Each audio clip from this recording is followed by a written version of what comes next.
Bonjour, c'est Missouk Nai. Bienvenue na chaîne Nangai. Si vous vous abandonnez na chaîne Nangai, merci de vous la vidéo à Sika. Veuillez faire courage de continuer la série. La vidéo est la série.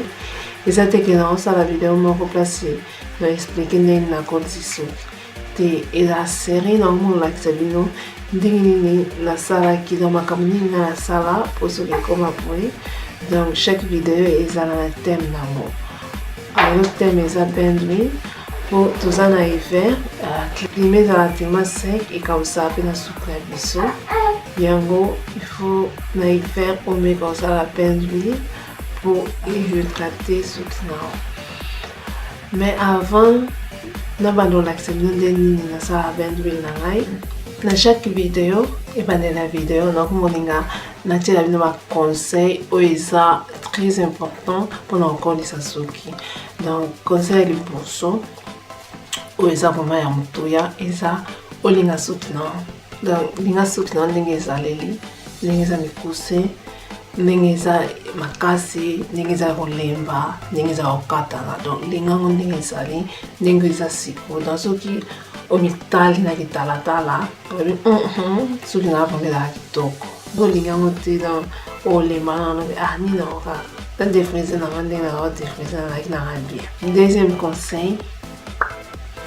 conseil eza oyeba ke suki na ekolaka suki amoto nyonso ekolaka dans ce sens ça bien omelaka bakisite bakiso esala ke e ralentir kola suki na dans suki na ekolaka et onde ejouaka rôle monene eza ndenge nini ogarde ba longueur donc ndenge nini ogarde suki na et oyo ekolaki ekoma milai yango na video série oyo nakomolakisa bino batechnique nini nga nasala po nakoka ogarde longueur na ngai. Benduil okosala wana mafuta nyonso na mafuta nyonso presque nyonso oyo olambelaka. Mais bato mingi préfère mafuta olive to mafuta cocotte. Nga na osala mix camarade nga asalela ngai. Soki bona posa na bo commenter koyo toki do sala Benduil bolanda malamu approcher. Yebomoni suki nanga eza dans eza sec makasi donc eza okauka tellement makasi. Solution naza mpona kosilisa sécheresse eza Benduil.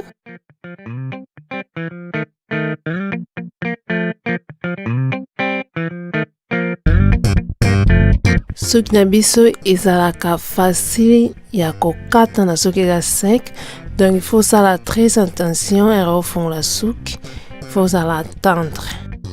Awa na bandi kotia mafuta na posa mutu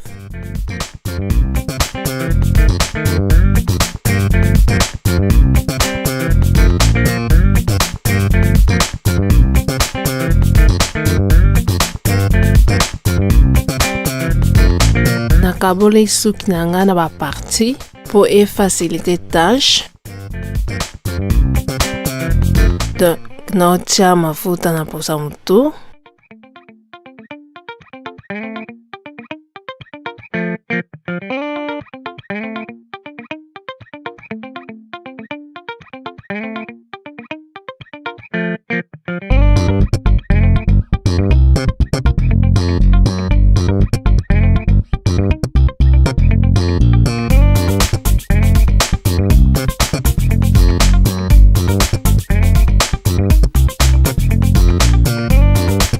na bando tia mafuta na songe na nga ya suki basonge na biso yango ndo esikatana facilement mpona koevite kokatana il faut tiaka mafuta mpe na basonge.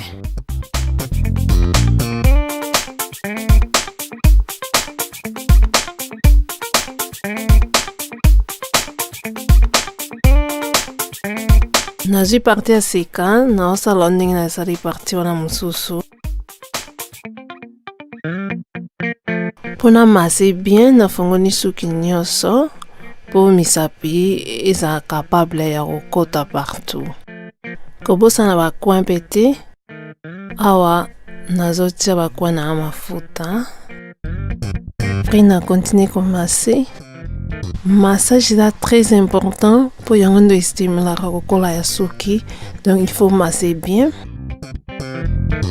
Après na bandi kokanga suki na ba natte pour na kokochango na sa chasse.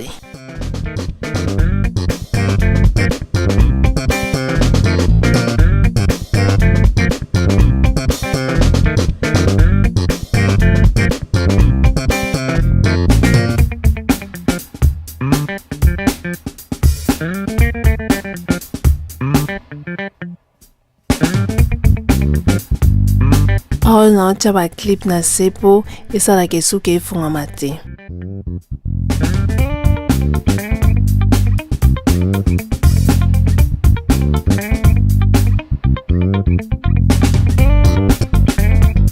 Sima na chasse na moto.